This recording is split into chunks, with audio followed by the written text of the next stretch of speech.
I repeat, we interrupt this program to bring you an important emergency broadcast. A large unidentified object has crash-landed in the city. It is headed north toward Kasumicho, destroying everything in its path. A state of emergency has been declared in Ashitaba City. The neighboring 3 wards are advised to evacuate immediately. 13 Sentinels Aegis Rim is a game that defies explanation. With 13 lengthy story arcs that can be viewed in any order, 2 drastically different modes of gameplay that you're meant to go back and forth between frequently, and a plot so complex and mind-bending that there is an interactive in-game wiki just to help you keep track of it, there's an awful lot to unpack with this game. It should be confusing and impenetrable, but what's impressive is how compelling it manages to be despite this. An incredible amount of care and deliberation was put into how the game shows its hand to the player, turning what should be a confusing and impenetrable mess into a game that's not quite like anything I've ever played before. The game features 2 main modes of play: Destruction, a real-time strategy game where you use giant robots to defend Tokyo from alien invaders, and Remembrance, a narrative visual novel with gorgeous art where you swap between protagonists to unravel the mystery of what exactly is going on in the game's world. 13 Sentinels' story unfolds across both game modes, which you can choose to play interchangeably at your own pace, though the bulk of your time will be spent in Remembrance as you sit back and watch the plot unfold. Each of the 13 protagonists' story arcs is split up into distinct scenes that send you back to the character select screen when you complete them, and there's never an obvious choice for what you're meant to do at any given moment. Although some stories will occasionally be locked until you complete a specific scene or objective, you're completely in control of what order the events of the story unfold in. There are no branching paths. The story is finite and set in stone, but the sheer amount of freedom you have in choosing which part of the game you want to play means that no 2 players will witness events play out the same way. A scene that was a big plot twist for me may end up being a follow-up on something another player already found out hours beforehand, and I may pick up on subtle plot details in a scene that they didn't have the context to fully understand. The in-game wiki, which is humorously presented as a 3rd main game mode called Analysis Mode, is instrumental in this presentation. Not only is it incredibly detailed and useful in keeping track of the countless plot threads that weave in and out of each other, but it can also be a source of shocking reveals in itself. There was more than one time that I would check where a scene occurred on the timeline in the event log, only to be shocked when its placement revealed a new plot twist to me. Because of this, it is incredibly difficult to describe this game's plot without some amount of spoilers, and many fans would recommend you go in knowing absolutely nothing. I am going to do my best to summarize it while revealing as little as possible, but if you'd like to play it safe, you can check out the timestamps in the video description to skip this section. 13 Sentinels' story takes place across different eras, ranging from the final days of World War II to the distant future of 2104. Each era is besieged by the Daimos, mechanical kaiju who appear to be traveling through time to wipe out humanity in both the past and present. The only hope against them are massive robots called Sentinels, which must be piloted by compatible teenagers from across the ages.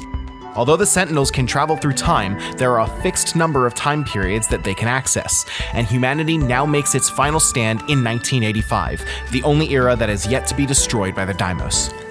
And that's just what you learn in the game's prologue. The final battle of 1985 is the setting of Destruction Mode, which occurs in chronological order relative to itself. But Remembrance Mode is set almost entirely before that battle, as the 13 pilots discover the truth of what is about to happen and prepare themselves to fight for their survival. At the start of their story arcs, most of the protagonists are not even aware that the Daimos or Sentinels exist, and a lot of them have their own problems to worry about. The cast includes a supernatural fanatic making first contact with what she believes to be an alien, a World War II soldier displaced from his own time, a group of kids sharing the same dreams of an alternate life, and an amnesiac boy who wakes up with a gun in his hand and a corpse at his feet. To say that these details are just the beginning is an understatement, and watching the truth unfold over the course of all 13 story arcs is one of the wildest rides I've ever been on. Admittedly, not every scene is a winner, and some of the plot threads have unsatisfying and occasionally contrived resolutions. But 13 Sentinels hits more than it misses, and it is truly incredible to watch the writers swing for the fences non-stop to the very end of the game. Though the narrative structure of Remembrance Mode is impressive and compelling, the strategy gameplay of Destruction Mode is fairly standard. Battles play out in real time, with the action pausing when your units are ready to act. The playable Sentinels come in 4 generations, each with its own abilities and role in the fight. Combat is hectic, as you'll often be hilariously outnumbered by swarms of enemy units that can easily overwhelm you.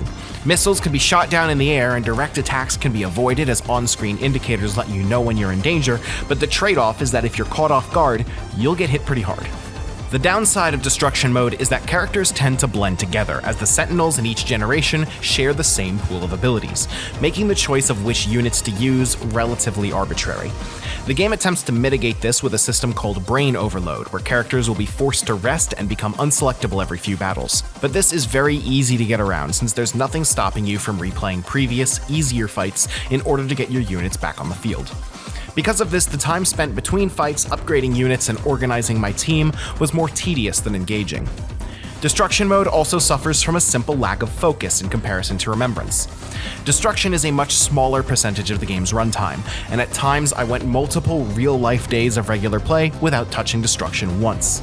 This was partially due to the fact that Destruction also locks itself several times until you reach certain points in the story, and actively playing battles one after another will have you run up against those locks very quickly.